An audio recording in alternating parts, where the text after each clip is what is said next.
All right, everybody, this is Brian Smith with my good buddy Chalupa Batman. Going to talk a little bit of recruiting in regards to Judd Anderson. I was just up in the greater Atlanta area, just west a little bit, actually, in Carrollton, Georgia, watching the Elite 11, watch Judd go and throw some balls all over the field. And then we're going to, after discussing him, we'll talk a little bit about Miami's board and in general with recruiting, the quarterback position, and the room, basically who's there now, what we can expect, and kind of go from there. So first off, how you doing, man? What's going on? I'm doing good out here in Texas. Got some rain. I know you guys got a ton of rain over there as well, man. Yep. South Florida. I'm in South Florida right now. It is one of those days. The rainy season has begun. That is today's rain was, today's rain. Anybody in the Gulf can probably point to that. So Judd Anderson, here are my opening thoughts about him. And you sent me some notes. And thank you for that, by the way. He's every bit of the height. A lot of time you hear somebody 6'5" or 6'8", whatever it is, basketball, baseball, doesn't matter, sport. Then you see him, you're like, man, that's not even close.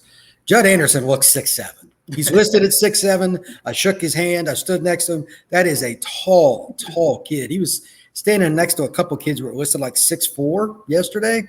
Wasn't even close. So that's the first thing. He has NFL prototypical size. And I said, hey, man, what do you weigh? And he said, I weighed in yesterday, which would have been this past Friday, at 223 pounds. And he's lean. He's a kid that could carry 250 if he really wanted to. I wouldn't advise that, but he could do it at some point in his career. He's in great shape. He's this lean all over. And he can throw a really hard shot right at a guy, or he can kind of just throw a level 2 ball, etc. I like all of that. The thing I like best about him, though, he's got a very consistent motion. There's little idiosyncrasies that you can change, but his motion's not one of those you're going to like, they're going to have to change a lot once he gets to college. That's not going to be him. Judd is very natural in terms of just throwing a football. Finally, he's a kid that is incredibly competitive, not only with himself, but he was pushing other kids at the camp. A lot of the guys know each other, a lot of Georgia kids. And I was impressed that he was just so positive. He would compliment somebody else. He would really push them. And then he was happy for them when they did well. Those are the kind of guys that everybody likes to be around. And that's important when it's a quarterback. Definitely. I know there are exceptions. There's some guys out there that people, like, I don't think Aaron Rodgers has a lot of buddies. No, probably not. Not. But likability is a part of it. Yeah. Especially for recruiting. He's got that if you would build a quarterback in a lab skill set. Yep. He's got the size. He's got the length. He's not a dual threat in the sense of you're running a read option with him, but he is athletic. He's got the escapability. He's elusive back there so that you don't have to worry about if he's a sitting duck. He does play basketball, so he's got quick feet. He's athletic. But what you talked about is what everyone loves about him. It's those raw tools. It's that big arm he's got. He played in a new offense last year, really kind of started to come into his own. His senior year is where we're all expecting him to put it all together, but he's got what you need. He's got the big arm, size, the length, the leadership. You spoke on it. When you're recruiting a quarterback, one of the things you need is here. You need the mental, you need the ability to lead players, someone wants to follow. The Canes fan base calls him the ambassador for a couple of reasons. One, because he's extremely positive about the recruiting class. And the second, he committed, he was on the recruiting trail. And every time you see a commit out there, you see Judd is leading. He did an interview recently where he said, I got a list. I've got a list of guys that I'm going after, not a list the coaches gave me, a list I have. So he's got that intangible leadership. That with those tools, he's going to be an exciting prospect for the Canes. I think so too. And my final takeaway, and I talked about this on All Hurricanes today with my review on him. You can check it out at All Hurricanes. It's a kid he's still developmental. Absolutely. He's only played like one full year as the starter. And I was told yesterday by him, they're kind of going to an offense this year. Jake Fromm, the kid that played at Georgia, his coach is now the coach where Judd Anderson is, and they're going to run that offense. And it's kind of like what Tennessee does, a lot of verticals, a lot of shots, and it fits his abilities well. It's going to be a little more simplistic. I think he'll adapt well, and that isn't all that different. I mean, there's some schematical differences, like with air raid, but you're just throwing more screens and bubbles usually with air raid. So whatever, the point is still the same. He's going to be in an offense that spreads it out, and the decision making is on him. So I think it'll be a big difference from even what I just saw yesterday to a year from now. If we do another podcast about him, okay, what did we see in the year? He's going to be a completely different player.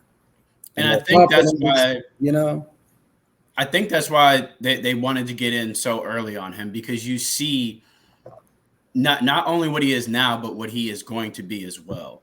He's got that frame, like you said, you could add 15, 20 pounds. You don't want to overload him, but he can add some weight and probably carry it really well, not lose the athleticism. But he's got the big arm, and Shannon Dawson likes to go vertical.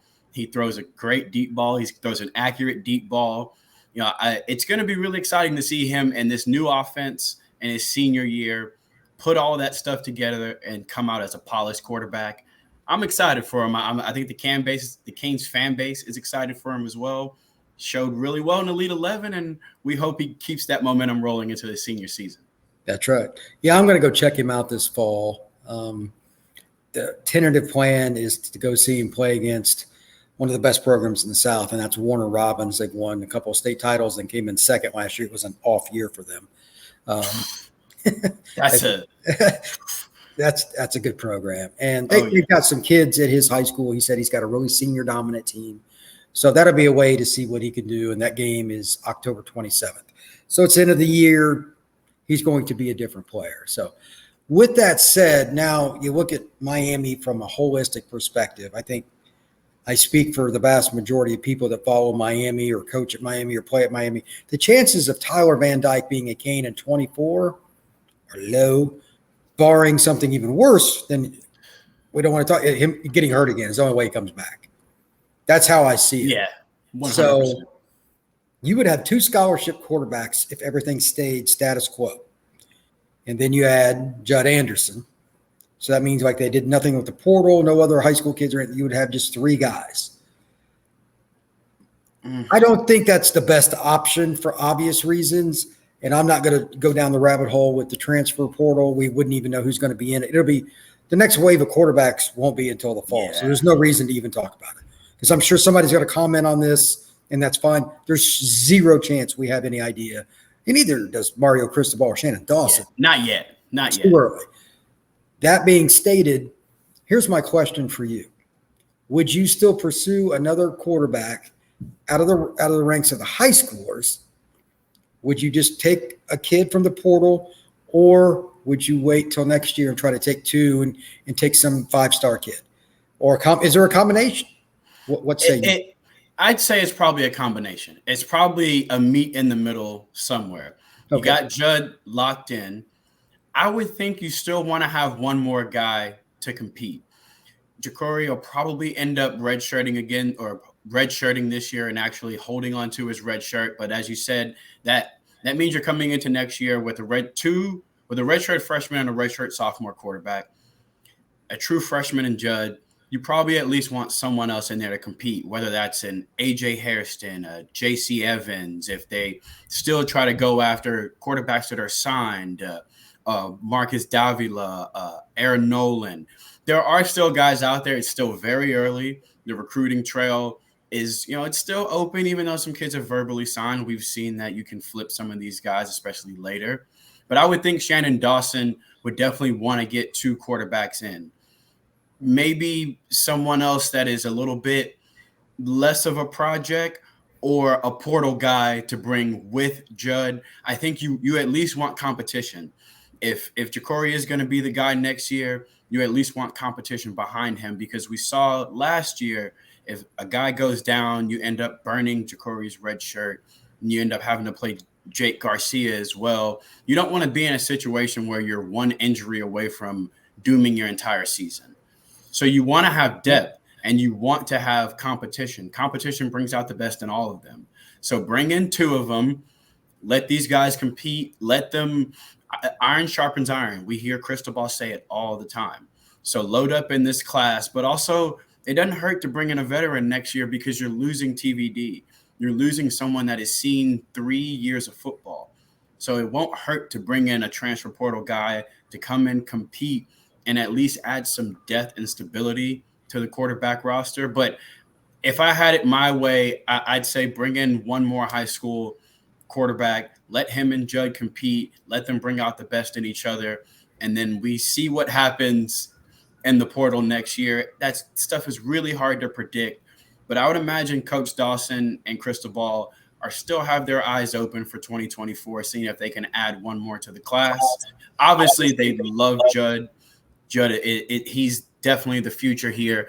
But iron sharpens iron, and you want competition and depth everywhere. So you bring somebody else in with Judd, and you let both of them learn the offense together and see which one of them kind of takes that step in front of the other. And like I said, you can never have too much depth. You can never have too much competition, especially at the quarterback position, where if you don't have one, you need one. So you might as well stock up and see who develops and how quickly. You never know with incoming freshmen. So bring in two that you like, that fit the offense, and then start working on them and see what you got. I think there's an interesting point you made in this. I'm not sure if you meant intentionally or not, but if they did take a portal guy, I know Judd told me yesterday, for the record, this is another important point. He's going to enroll early. He's already told me he's not going to do basketball. He's a basketball player, for those that didn't know. He's not going to play basketball. He's already told his coach. He's going to enroll early at Miami. If they get a second kid in this class, I have no idea what it would be at this point, but if they did, and they got two early enrollees, and, again, Van Dyke decides to move forward, however that happens, you would still have four guys, but all of them completely inexperienced. If nobody emerged in spring ball, then you got to take a fifth guy, meaning a portal guy. That's kind of how I look at it. And I'm just guessing. And once again, I have no idea who the portal guy would be. Zero. And you wouldn't want to do that so late, because then you're bringing a guy in that's got to learn the playbook late. Right. He's got to gel with these receivers. So right. I would think it'd be a good idea to get that veteran, hopefully, no names, but get that veteran or that experienced guy early. This way you're not forcing Judd. You're not forcing maybe another young quarterback to step up before he's ready. Let them develop. Let them learn the offense. Just because, and being an early enrollee will help him, obviously. It'll help him have a little bit of a step up. But you don't want to force guys out on the field until they're ready, especially at the quarterback position. So bring in someone with some experience to help compete and let the young guys sit, learn, so that when it's time for them to hit the field, they're ready, no questions asked. And that's how I'd handle it. I agree. It'd be great if they could get two high school kids and a transfer going into – I just don't think that's going to be hard. It's because nobody wants to do – I get it. But for the program's sake, it's completely different. Yeah, of course. Yeah. But if you get the right guy, I have no idea who it would be, but there'll be two or three portal kids that are like fifth-year seniors are just done wherever they are, just want a new challenge. They've been good. They need to get that guy next year. Whatever that player is, it could be a kid that's in the FCS right now. I have no idea. You never know. It's amazing how development and quarterback play are very, very difficult to project. So I agree with you. I would like to get a second quarterback, and I also agree, just for the record, there is no question that you can still flip a kid. Something to ponder. Miami just installed the offense. Dawson, they've just basic stuff, and they progressed pretty well throughout spring. The interviews with coaches and players talked about things were progressing a little faster than anticipated, which is a great sign. Why not see, I hate putting specific numbers on it, but if he throws Van Dyke for 3,300 yards and 29 touchdowns, that's going to be attractive to high school kids, junior college kids, and transfer. It's across the board. How it works and when will be less important because it'll be better players regardless. Yes. And then I really don't care. That's the other thing. They may not take another high school kid because they get a phone call at the end of September and so from school X, again, we have no idea who, like, look, I'm going to finish this year out, but if you're interested, I know Van Dyke's going to leave. I'm your guy. That kind of stuff happens all the time. Definitely. For people that don't know, like goes back, everybody denies it. It's just true. Especially with the portal and there's no sitting out, it is 100% true. So especially if you've got 1 year left, maybe you were at a smaller program and you're thinking to yourself, I've got 1 more year to put some tape together.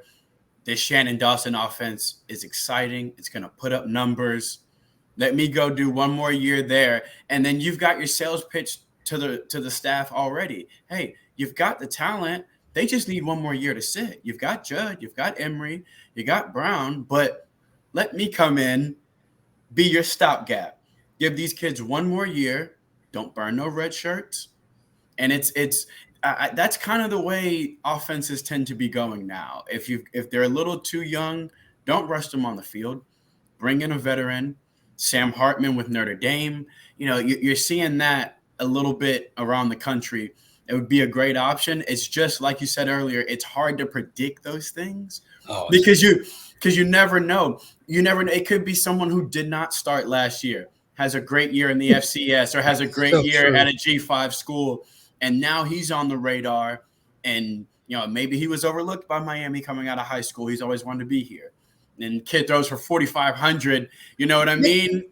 And now he's the stopgap. So you always want to kind of keep your eyes and ears open, and because you never know what's going to happen. Quarterback is such an interesting position to evaluate in college football nowadays. It can change at the drop of a hat.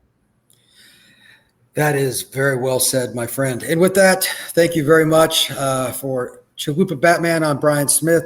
Thank you all very much. Appreciate it. Have a great day. Be good.